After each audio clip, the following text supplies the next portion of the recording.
If I had a hammer, I'd hammer in the morning, I'd hammer in the evening, all over this land. I'd hammer out danger, I'd hammer out warning, I'd hammer out love between my brothers and my sisters.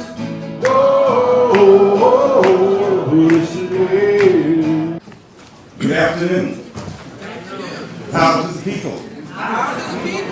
I'm Glen Ford. I'm executive editor of Black Agenda Report. I want to thank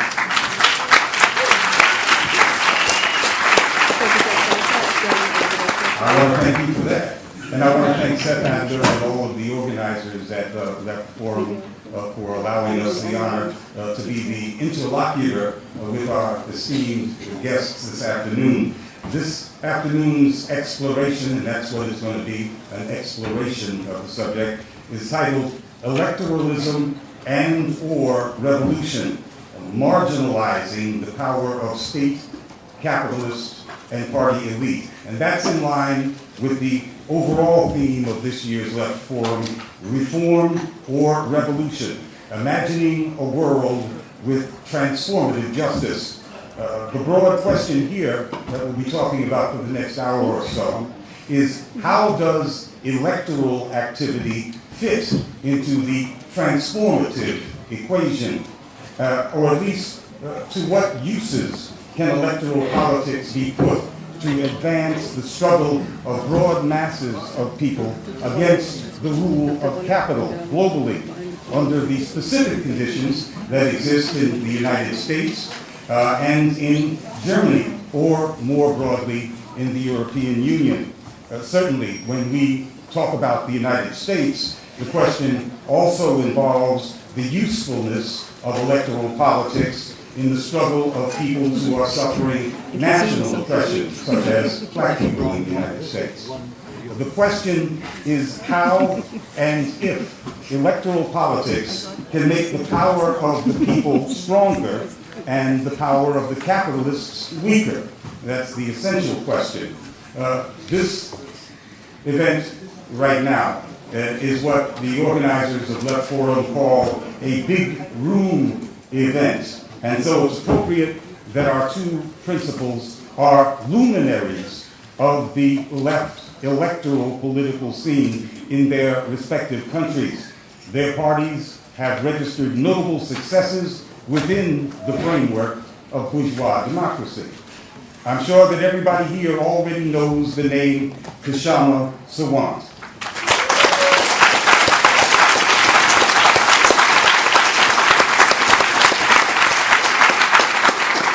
And her Socialist Alternative Party. She and her comrades showed that you can win an at-large seat, at least in Seattle, while campaigning, and let's see if that lesson applies nationally. You can win a seat in Seattle like that while still loudly campaigning as a socialist.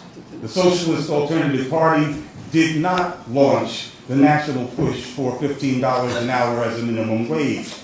Fast food workers put that at the top of their demands and their agitation, but it was Sawant and the Socialist Alternative Party and their candidates who ran with that demand and put $15 an hour on the electoral map.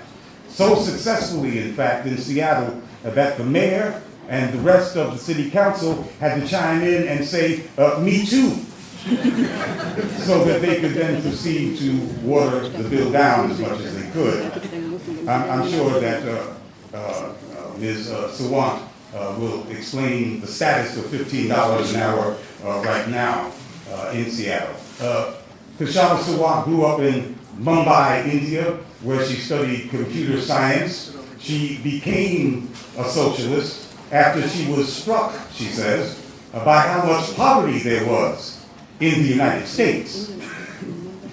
She has a PhD in economics from North Carolina State University and has taught economics in Seattle. She's been with Socialist Alternative for 5 years. The party has roughly doubled in size nationally since her city council campaign.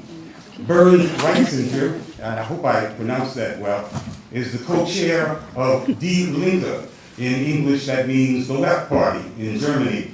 It's the third largest party in the German national legislature. It has 64 seats in the Bundestag. Their high point, which was in the previous legislature, was 76 seats. The Greens have 63 seats, the Social Democrats 192, and the two big parties of the right hold 311 seats. However, the right, under Angela Merkel, governs Germany with the Social Democrats as a junior kind of partner, which means that Bernd Riexinger is co-chair of the biggest opposition party in Germany.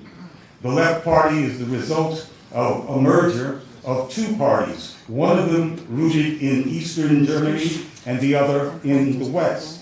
The Left Party remains strongest in the eastern part of the country. Until 2012, Mr. Riexinger was General Secretary of the Service Union in the city of Stuttgart. The Left Party seeks wealth redistribution, but Mr. Riexinger says the party is not, that is, not a revolutionary party, but it seeks to create a society based on democratic socialism. Some of you might not know, I did not know until not too long ago, that Germany didn't even have a minimum wage until last month. It's now set that minimum wage at 8.5 euros, which is about $11.40 an hour. The Left Party has proposed a $10 an hour, 10 euro an hour minimum. Mr. Riexinger says that the party can only win election battles with a social movement behind us. I think that a central question here, which I'm sure he will tackle, will be, are your social movement activities actually straitjacketed by your electoral concerns? I think that's one question that we'll be raising. Now, the way this is formatted, Mr. Riexinger will speak first for about 10 or 12 minutes, and then we'll have a presentation by Kshama Sawant. Mr. Riexinger.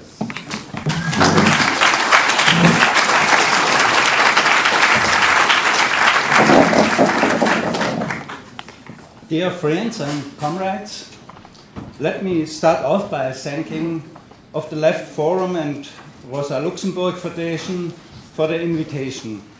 This is my first visit to US and I'm very happy to finally be here. As you can hear, my English is a bit rusty. Please forgive me for that. The situation in Germany is unique in several ways, not unlike the US left. Maybe we think of ourselves as in the belly of the beast. The German Chancellor Merkel is very much the head and motor of austerity politics in Europe. I will try and shed some light on the development of the left party, Die Linke, in Germany. Still a rather young party. And I try and sketch out some ideas on what are the tasks for a left party. Die Linke has developed very much as a result of the shift in Social Democrats towards neoliberalism and the late 1990s.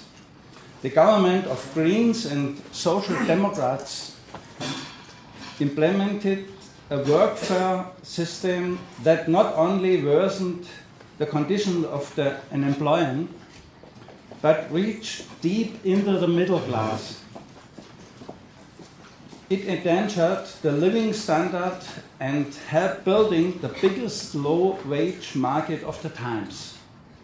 The workload and stress has increased, conditioned work has spread, and the retirement age has been increased to 67. and caused a gap in representation for workers, for the unemployed, for all those who formerly had been mostly tied to the Social Democrats. Maybe not always in their best interest, but still. 2003, protest against this politics arose from the bottom up. The unions with their traditional ties to Social Democratic Party were at first reluctant to organize against the neoliberal agenda. An alliance of union locals, poor people's movements, and leftists were calling for protests. 100,000 people came, which a lot of Germany. But there was not one to turn to, no parliamentary force to pick up the queue. The PDS, former Socialist Party of the GDR, had not been able to form a strong base in the western part of Germany and had just been kicked out of parliament. Left unionists, disenchanted social democrats and other peoples formed social movements, therefore formed the WASG, the name meaning Electoral Alternative for Social Justice. They did so to put pressure on the Social Democrats as well as to push for different unions politics and to fight back the neoliberal agenda. The WSG quickly grew, but almost only in the West. In 2005, PDS and WSG ran together for the elections and subsequently merged.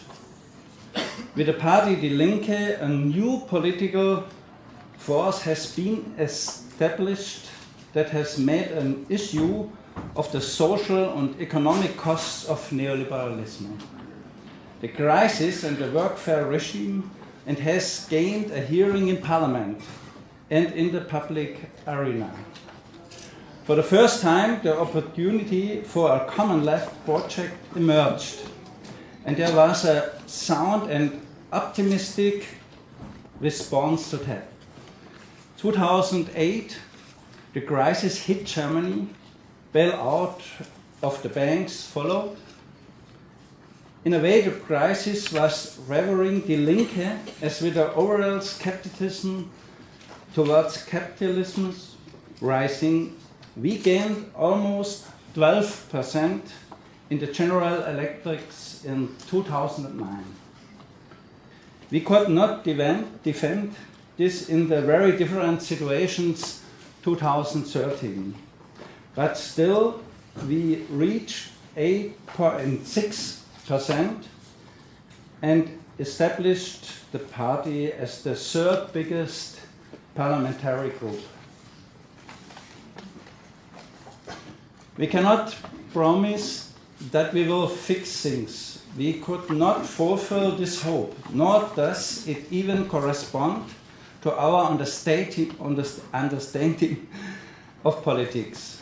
People need to make the experience of fighting for something successfully. Contributing so to such experience is an important task for Die Linke. Hegemony is not changed first and foremost in parliament. Changes in relations of forces can be represented there, and parliamentary work can be a useful resource in regard to inquiries, research, and access to the media, all of which are very important areas in the winning of hegemony. However, without a change in the social relations, no real successes can be obtained in parliament. The lack of left representation protects in the hegemony of the ruling bloc. Many people share left demands, but they not believe that they can be realized. It is our understanding that political consciousness does not develop through political agitation, but through experience that are then consciously processed by those involved. We will not win over the people just because we make the right demands. If left-wing politics is not it's to be emancipatory, it must rely on the involvement of the people and their moves towards self-emancipation. Left-wing politics must empower people to stand up for their own interests and to understand politics as something that not only affects their lives, but as something that they are also involved in. People need to become the subjects of politics, not objects to be persuaded by us. As part of the left, we can play a useful role in this process by carrying out responsible and consistent struggles. But we also need to organize these learning processes, and doing so needs to form part of all our campaigns and analyses. The Linke has to instigate confrontations and must be present in social movements, trade unions, municipalities, and organize within their own base as well as outside. Whoever has participated in successful strike or defended the local hospital against privatization knows how quickly perception changes. What used to seem impossible to change turns out to be alterable. I'm relying on Antonio Gramsci, of course. We need to build for a counter-hegemonic bloc, where the Linke can play the role of a hinge, providing and working on a platform that can bring together different single or multi-issue movements and organizations, pushing for demands that bridge the cleavage between core workers and precarious workers, and the employer. To be able to do so, the Linke has to strengthen its roots in the local fight within unions, social movements, and everyday struggle. And we need to set up long-term campaigns. One example would be redistribution of wealth. The mainstream debate addresses this merely in terms of tax increase. In reality, however, it is about public services and public infrastructure. Whenever we call on money from the rich to expand childcare services, develop public transport routes, we always receive majority support. It is one thing to link these issues, but it's also important to state that such policies will only come about through social struggle. This is a point that the Linke needs to emphasize to the trade unions. The SPD is wrong to claim that social reforms can be achieved without the redistribution of wealth. This is a false promise and will lead to a further deterioration of people's standard of living. We have to take an integrated and transformative approach. The party must ensure that its political conceptions focuses on all aspects of the political actor, and that it does so in a manner that enables in the develop political opportunities for actions. Otherwise, we will suffer the same fate as many other left-wing parties that only focused on the parliamentary level, participation in a governing coalitions from a weakened positions is likely to be punished for being able to enforce their political program. Thank you very much.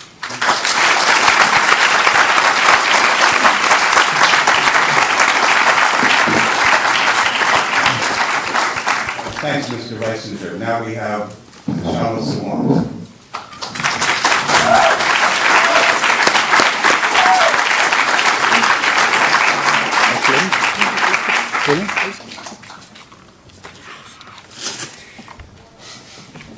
Thank you all, sisters, brothers, comrades, for being here.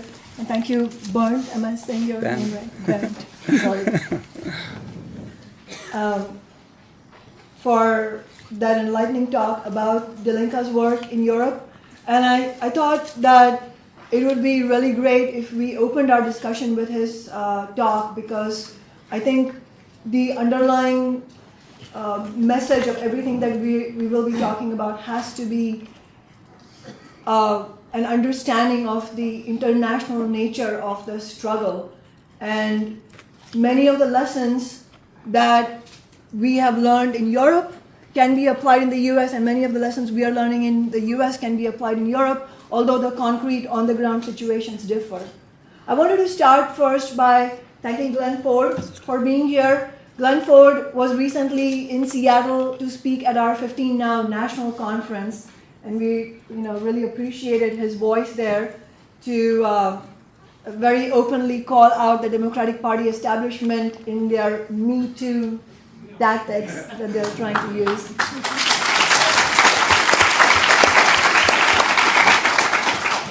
I also wanted to apologize if some of you noticed me doing stuff on my phone. I didn't mean to be distracted, but I mentioned that not only to apologize, but also to say that what's happening in Seattle is still under flux.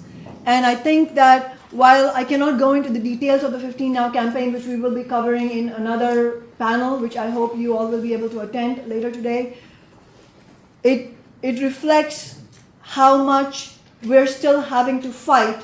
And it's interesting that this battle, at least in Seattle, is not over yet, even though, as some of you may know, but I wanted to make this announcement, this is absolutely the most historic and groundbreaking event that has happened in recent decades. On Thursday this week, the Seattle City Council's Select Committee on Minimum Wage and Income Inequality voted unanimously to increase the minimum wage of Seattle to $15 an hour.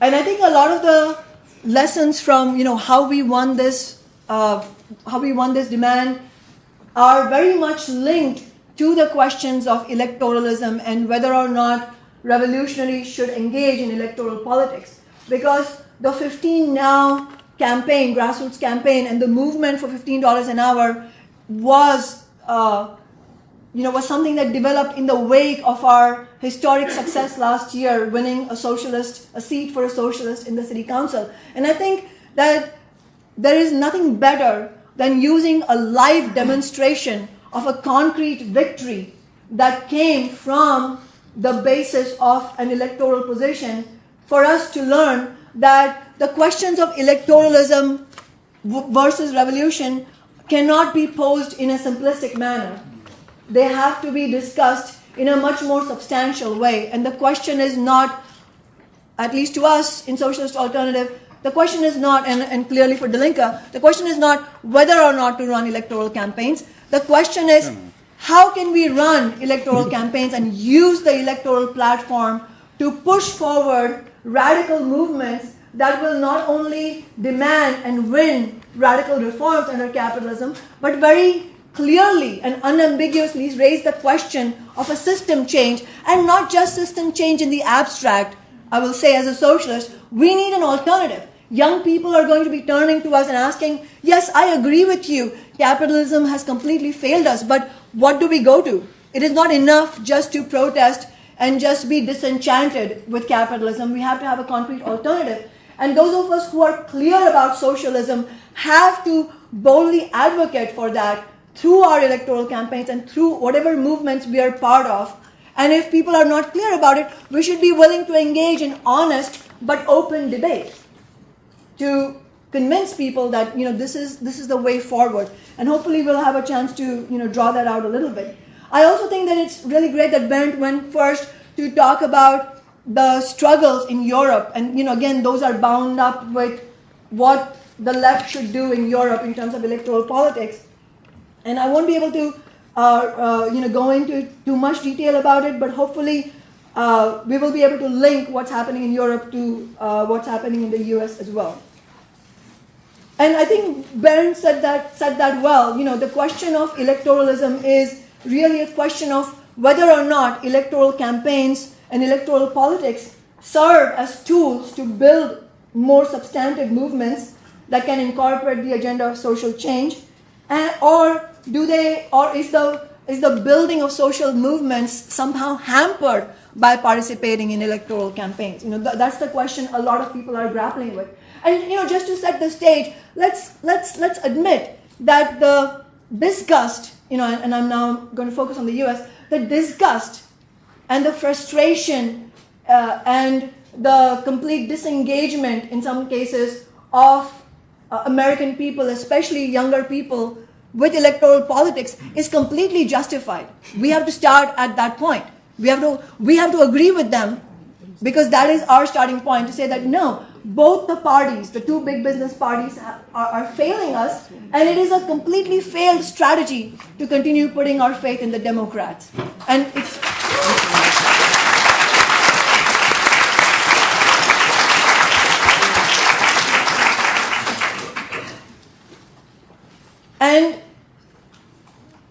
and recognizing that the popularity of the US Congress is at an all-time low. I was reading in some survey somewhere, they did a survey of some of the most unsavory and unlikable things in life, and said, do you dislike US? I'm paraphrasing. I don't know the exact wording of the survey, but do you dislike US Congress more than so and so? So one of the questions which always stands out in my mind, I don't know why, but it said, do you dislike US Congress more than cockroaches? And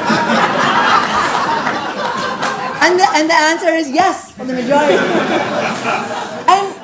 And that might sound flippant, but it reflects the reality of the very sort of deep, just absolute disgust that people, I can't think of another word, that people feel, and yet the incumbency rate of US Congress is well over 95%. How do we explain that disconnect? And that is where, when we explain that disconnect is where we run into challenges for ourselves, that disengaging or staying out of electoral politics is not the answer. Because as long as the genuine left, the radical left, the revolutionary left stays completely outside of electoral politics, the Democratic Party will continue building their platform, because young people who are looking for an alternative will not find one.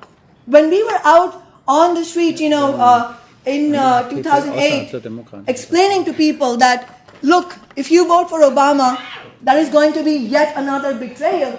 The question that was directed at us, the most legitimate question is, okay, so what should I do? Who should I vote for? What is the alternative? And unless the left takes on this challenge, it's an abdication of responsibility if we don't take up the challenge of providing a real alternative. And the real alternative has to be developed at many levels. I know that, Glen Ford was saying that, I tried to write what you said, you can win as a socialist, open socialist, at least in Seattle. And I'm sure people might think that this has something to do with the water we drink or the hippie culture, socks and sandals kind of thing. But the reality is that there is a huge opening for the left everywhere in the United States. Obviously, conditions differ from city to city, from region to region.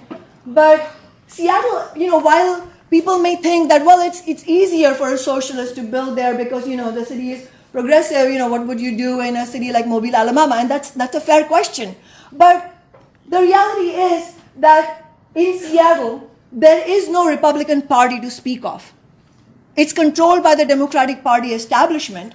And to challenge the Democratic Party's position or their claimed position as the left is a challenge that could have been taken up. It could have been taken up by anybody on the left, but Socialist Alternative did that. And I want to be able to talk more about how Socialist Alternative or any similar socialist core organization is not incidental, but absolutely critical to be building this kind of electoral movement that can use that energy for mass movement. It's not incidental. We need organized movements, and those organized movements come only from a core of parties that have a clear analysis of how to explain events and using that explanation to concretely challenge the establishment, to have the audacity to call for $15 an hour and go and win it. That's the kind of audacity we need.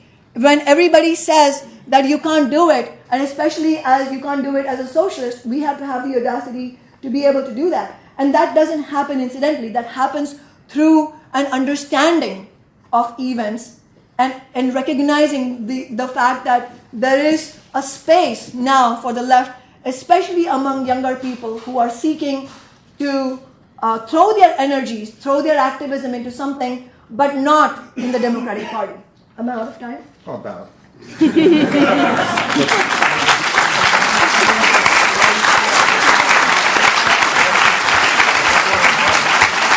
wanted you to stand right here so that I could ask you the first question, and then I'll ask Mr. Riexinger some questions. But this one is a variation on the question of small left parties running elections for the purpose of publicity and propaganda use. It's a nasty question, I know. You guys doubled in size late last year with all the publicity that was generated by your victory in Seattle. Does that tempt you then, with your limited resources, to run candidates for the purpose of generating more publicity? And if that is true, is that a bad thing? I knew that you were going to ask me that question. I think it's an important question to grapple with, because I know that there's always been, I mean, that's been like a chronic question on the left, and it's created more of a buzz because of what Socialist Alternative has done, and that's an important question to be grappling with. Is there, are there tasks of building your organization, your party, mutually exclusive from building a larger movement? And even more fundamentally, is the task of building an organization somehow at odds with building a movement? Does that somehow come in the way of building the movement?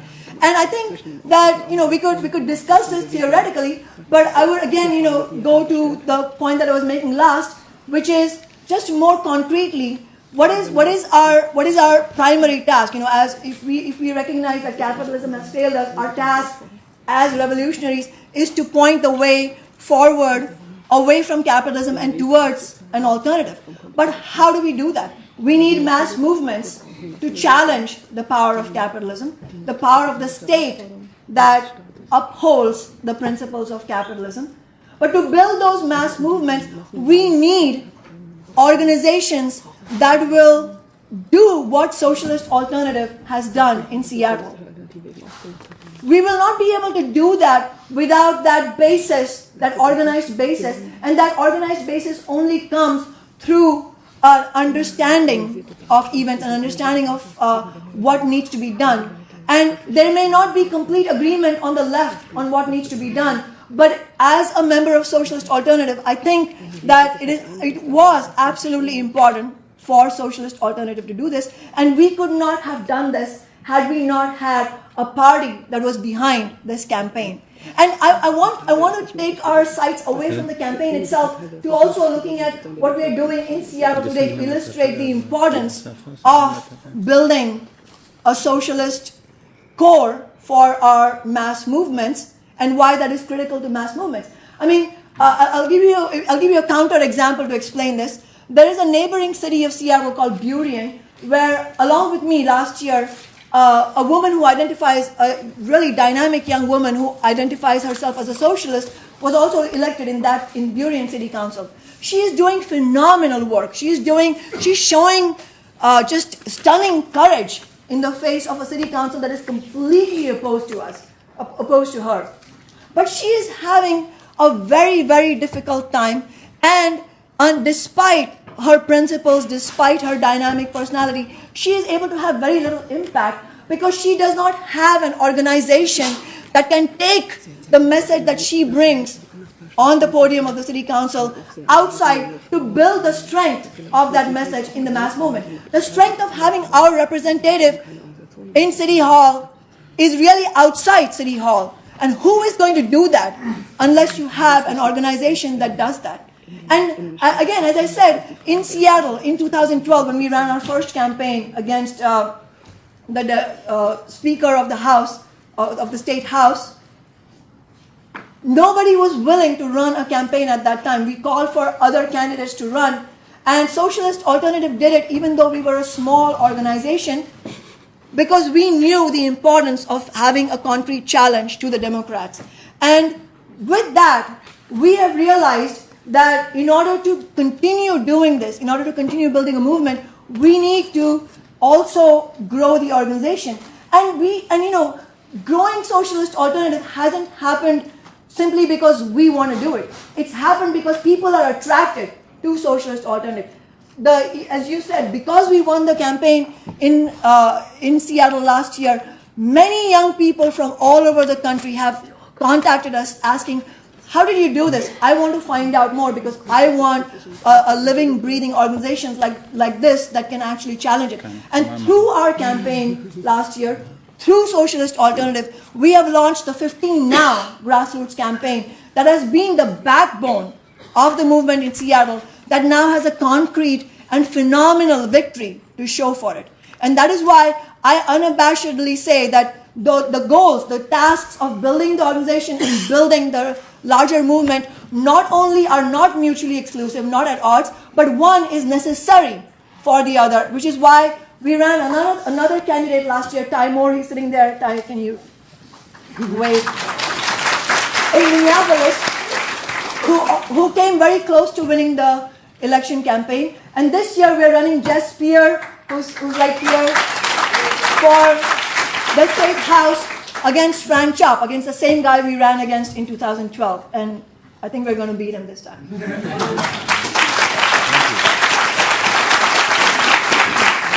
Next question is for Mr. Riexinger. You said that Die Linke was very much the result of a shift of the Social Democrats, that's the large party, to austerity, and that means their surrender to capitalist demands. Are you then now simply filling in a space that was left by the Social Democrats, and how would that be transformational? Die Lücke, die jetzt da ist. Und ist das transformativ? Yeah. Hi, sorry. I'll try to translate because I think this will speed things up a little bit. So he will start in German and just wave if you can't understand us. Ja, man kann schon sagen, dass die Linke in die Lücke getreten ist und tatsächlich Positionen eingenommen hat, die die Sozialdemokratie früher vertreten hat, also für den Wohlfahrtsstaat, für den Erhalt der Sozialsysteme, für gesellschaftliche Umverteilung, sie sich auf diese Rolle aber nicht beschränkt. Well, I think you can in a way say that Die Linke has stepped into the gap that was opened up by the Social Democrats and picked up positions that the Social Democrats abandoned, like favoring the social state or welfare state, talking about redistribution of wealth. But this is not the only thing that the left party is doing. Die Basis der Linken ist keine antikapitalistische oder revolutionäre Bewegung in Deutschland, sondern eine Unzufriedenheit über die soziale und wirtschaftliche Politik der Konservativen oder auch der Sozialdemokratie. The basis of our politics in Germany is not so much a revolutionary movement or base or feeling within the population, but very much people being disenchanted and discontent with the ruling politics of social democrats and conservatives. Aber die Politik, das Selbstverständnis der Linken ist, dass wir eine grundsätzlich antikapitalistische, sozialistische Perspektive haben. But our understanding of Die Linke is that we have a anti-capitalist and transformative approach or view perspective, and that Die Linke has to open up this perspective. Sorry. Wir versuchen den Kampf und die Auseinandersetzung um die sozialen Standards, um die Löhne, um die Verteilung des gesellschaftlichen Reichtums zu verbinden mit einer transformatorischen Perspektive über den Kapitalismus hinaus. So we try to link our fights for the welfare state, for redistribution of wealth, with a transformative perspective that aims beyond capitalism. Und wir versuchen ein Parteikonzept aufzubauen einer Mitglieder- und Bewegungspartei, die eine vorwärtstreibende Rolle in den gewerkschaftlichen Kämpfen und in den sozialen Bewegungen spielt. And we try to push for a party concept that is based on membership and based on movements and Und den sozialen Bewegungen, die und dann? eine Förderung. Oh, so sorry, and based on progressive movements. Und wir beginnen damit auch Kampagnefähigkeit herzustellen, die uns ermöglicht, in einzelnen Themenstellungen hegemoniefähig zu werden. Hegemoniefähig heißt eben zum Beispiel beim Mindestlohn oder bei Forderungen gegen die prekären Arbeits- und Lebensverhältnisse Mehrheiten für uns zu gewinnen, aber sie nicht nur in Umfragen zu gewinnen, sondern sie auch in die gesellschaftliche Auseinandersetzung zu führen. So, sorry, we do this by starting campaigns, which not only are not in the first place mean electoral campaigns, but movement campaigns, where we try to obtain hegemony on single issues, like for example the minimum wage or redistribution, and that is, and this hegemony is not so much understood as just people saying in the polls that they agree with us, but that they are really getting out on the street and fighting for that and pushing for that in reality. Dafür ist unsere Partei immer noch zu klein und zu wenig in der Gesellschaft verankert. Wir haben 65.000 Mitglieder und in vielen Bereichen ist unsere Reichweite noch zu begrenzt und unsere Verankerung in den Gewerkschaften muss noch deutlich erhöht werden. But the party is still not strong enough for this. We have about 65,000 members, but only a third of them might be active, and so there are a lot of areas where we can't cover our bases in a way, so we have to push for rooting ourselves in those union locals and in those local struggles. Ziel ist also einerseits eine starke Verankerung und eine vorwärtstreibende Funktion in der Gesellschaft und in den außerparlamentarischen Bewegungen und Gewerkschaften und andererseits eine starke Repräsentation in den Parlamenten. So we try to combine strong representation within Parliament with a stronger rooting ourselves in unions and struggles. I think we said that before. Und lass mich noch einen letzten Satz sagen zum Verhältnis Reform oder Revolution. Rosa Luxemburg, eine bekannte Sozialistin in Deutschland, hat einmal gesagt, die Alternative heißt nicht Reform oder Revolution, sondern Reform und Revolution. So one last sentence to the relation of reform and revolution, quoting Rosa Luxemburg, who once said that it's not a question of that there's an alternative between opting for revolution or reforms, but we need reforms and revolutionary perspectives. Und der Unterschied zur Sozialdemokratie besteht darin, dass man für jede Verbesserung, für jede Reform, die einen Fortschritt darstellt, heute gesellschaftliche Kämpfe führen muss und die nicht einfach über Regierungsbeteiligungen erzielt werden kann. And there's a main difference to the Social Democrats, that we can only achieve these reforms or these bettering of living standards through struggles and not through partaking in the government, only partaking in the government at least. Und deshalb muss es für Sozialisten nicht allein darauf ankommen, ein radikales Wording zu haben, sondern radikal in der Tat zu sein. Also tatsächlich die Kämpfe, die gesellschaftlichen Auseinandersetzungen in der Wirklichkeit zu radikalisieren und nicht nur im Wort. So socialists not only need to be radical in the wording, but to be able to radicalize real actions and obtain radical outcomes with them. Und deshalb wollen wir eine Partei mit aufbauen, die tatsächlich in der Tat radikaler und revolutionärer sein kann. So that's why we aim for a party that is able to act more radical and revolutionary in reality.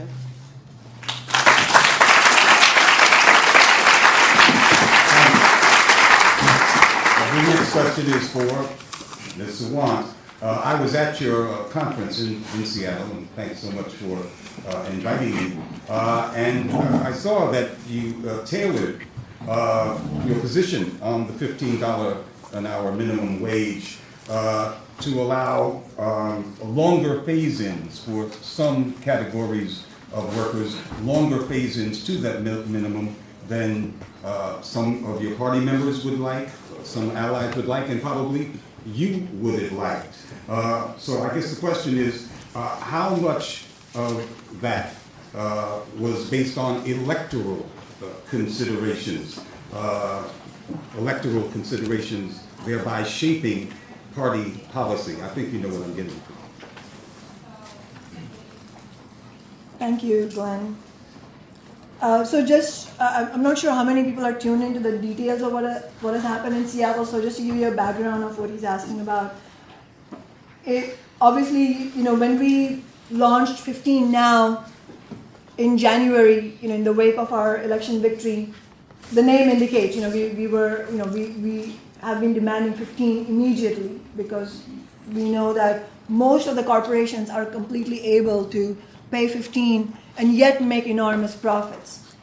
So I think what we've done with the $15 struggle shows what kind of real engagement we need to have with the wider layers of people who, as Bernd was saying, a lot of people who are turning to Die Linke, to the left in Germany, are not necessarily thinking about revolutionary questions. They're being radicalized by questions that affect their lives, what they see around them. So the economic questions related to just the ravaging of the economy by austerity, environmental questions, which in the US are radicalizing a lot of youth. So it's concrete questions like that bring people into the movement. And so for us, the real question that we have to grapple with is how do we tailor our demands? What do we say that will be both, if it is one, if we win victory on that demand, will be a substantial step forward in terms of tangible gains. One, will it actually bring about a significant improvement in the standard of living, for example, in the case of economic demands? But that's not the only consideration for us when we formulate our political demands. It also has to be a question of how does it relate to the consciousness of people around us that we are trying to activate, that we know that people that are looking to be involved in activism but may not be where we are, may not understand what socialism is, but at the same time have a fire in their belly and want to fight back. So, $15 an hour, as an economist, I can tell you it's obviously not enough to live on by any means in Seattle. But that demand really started taking shape, as Glenn correctly pointed out, when fast food workers in Manhattan actually walked out about a week before the 2012 Thanksgiving, demanding 15 and a union. And we could see, and this is something that Socialist Alternative did. At that moment, that year, by the way, when we ran against the State House Speaker, we had $15 an hour as a demand in our campaign manifesto. But it was only after the fast food workers walked out that we had a sense. You just have a finger on the pulse, and you feel like this demand is a demand that will really capture the imagination of large numbers of low-wage workers, especially young workers, some even with college degrees who are stuck in low-wage jobs and are going to be thinking about the question of minimum wage. And while 15 is not enough, and you could ask questions, or any kind of question. I mean, you could say, well, 18 is not enough, 25 is not enough. That's not even as much as productivity has increased. And in reality, wage slavery is unacceptable. Capitalism is unacceptable.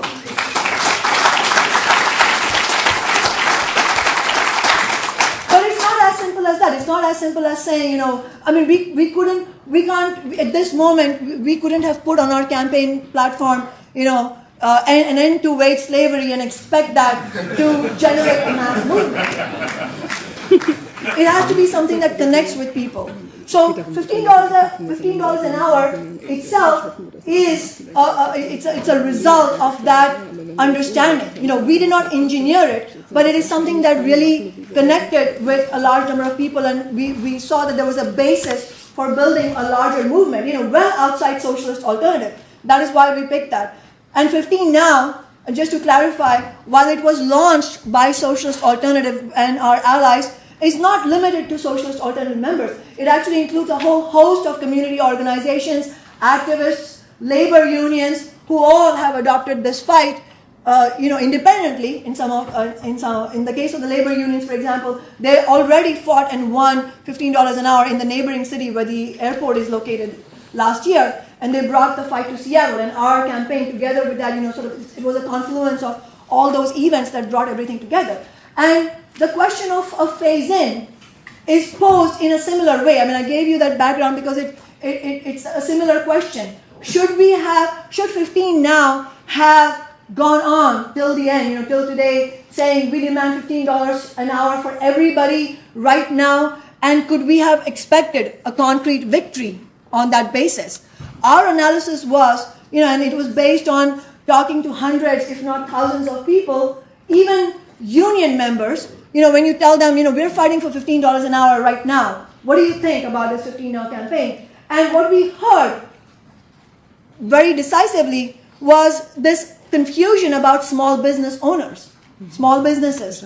Will they be able to pay? Even employees at small businesses who want $15 an hour would say, and still say, well, I would like 15, but what about my, will this business survive? This person has been kind to me, and I don't want them to sink. I don't want them to go under. Now, we could have an endless discussion about how they may not sink, and ultimately, so what if they sink? Anybody who pays poverty wages should not have a business. We need an end to capitalism itself. We could do that, and we are doing that with people who are at a point where they see that and they want to already join Socialist Alternative and talk about that. But to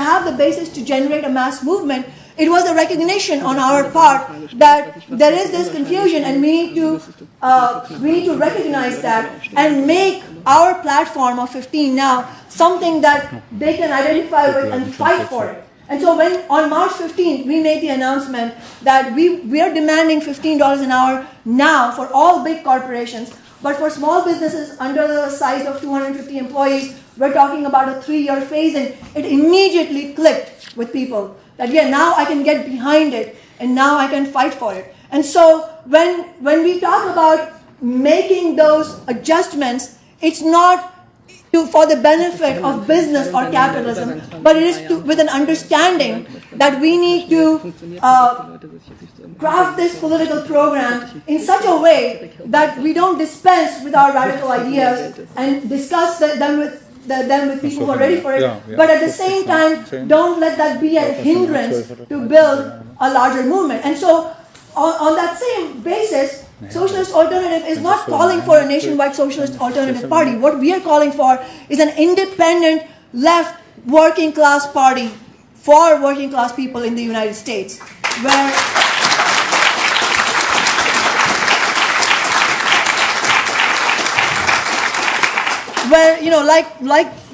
the Linke is an illustration of that, where individual organizations like Socialist Alternative can come together, be honest about our differences, but at the same time be capable of having a common platform that we can agree on. A platform of not taking any money from big corporations, possibly even doing what we're doing here, which is not taking any more than the average worker's pay if you're elected, making sure that all the campaign platforms are fighting for a higher minimum wage, against inequality, taxing the rich. I think we are capable of formulating that kind of common program that we can agree on while being honest about our differences. And that's what we need overall on the left. And I'm sure that this is the last question for Mr. Riexinger. It's the conventional wisdom that Europe is in fact governed by a troika made up of the IMF and the Central Bank and the European Commission, two of which are not elected by anybody or not elected by the people. How would you propose dislodging these two unelected rulers Wie sollen die zwei diese zwei ungewählten Herrscher Europas irgendwie aus der Macht vertrieben werden?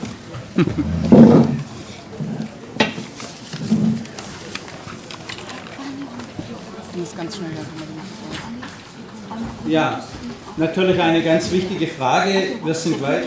Wir stellen natürlich auch als Linke die Demokratiefrage in ganz Europa und müssen diese undemokratischen Institutionen in der EU tatsächlich auch bekämpfen.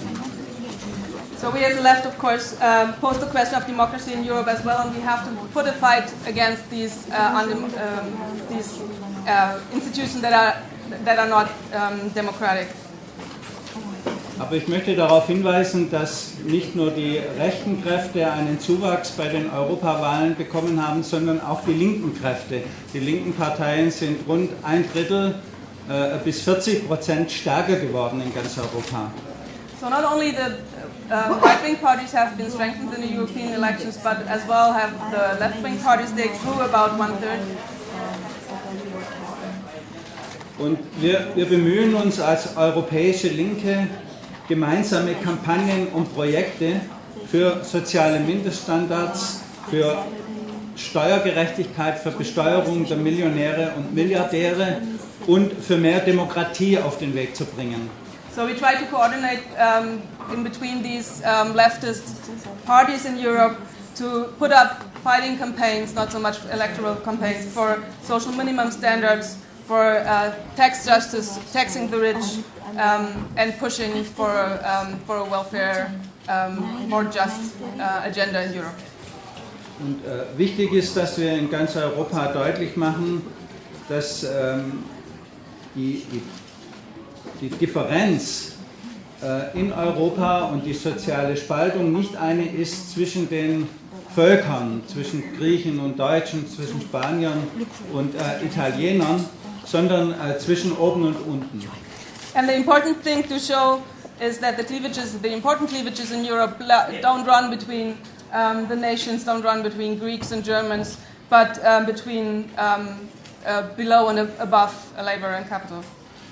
Das ist eine der wichtigsten Herausforderungen, um das Aufkommen der Rechtspopulisten einzudämmen, dass wir einen Horizont europäischer und internationaler Solidarität aufbauen und die Kämpfe in Europa gegen die Politik der Troika und gegen die Politik der Europäischen Zentralbank und des Internationalen Währungsfonds gemeinsam führen.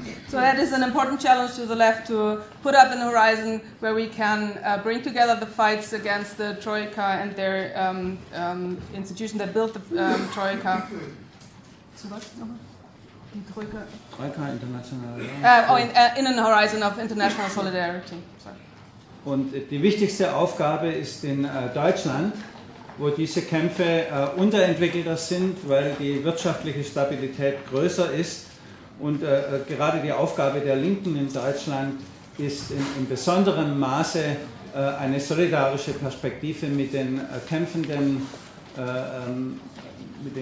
kämpfenden Bevölkerungsteilen in den südeuropäischen Ländern herzustellen. So, and it is especially important in Germany, where the economic stability is higher than in other European countries, and the struggles are weaker than they are in those other countries, to build up for a solidaritarian movement to bring together with those other fights.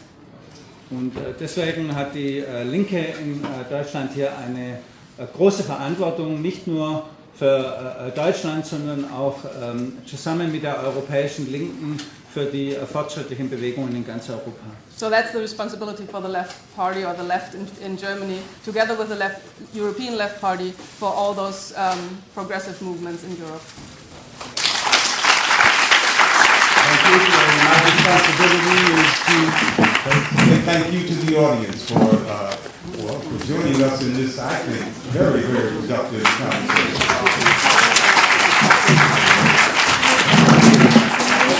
And thanks to the Left Forum organizers for bringing up two distinguished guests here for us. If I had the hammer, I'd hammer in the morning, I'd hammer in the evening, all over this land. I'd hammer out danger, I'd hammer out warning, I'd hammer out love between my brothers and my sisters. Whoa, this land. Well, if I had a bell, I'd bring it in the morning, I'd bring it in the evening, all over this land. I'd bring out danger, I'd bring out a warning, I'd bring out love between my brothers and my sisters. Oh, this land.